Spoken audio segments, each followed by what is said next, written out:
Helo. Ie, fi sy ma to. Wel, gobeithio bod chi gyd yn cadw'n iawn, yn dyfe?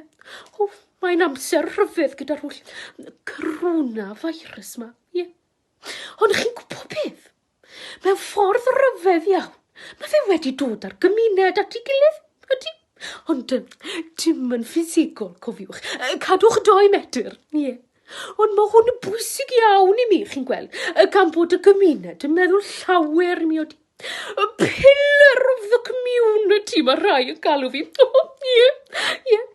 Wel, na beth o'n i moyn siarad â chi nawr oedd, am pa mor hyfryd oedd hi, serch yr amseroedd caled ma, bod na busnes newydd wedi dechrau lleol.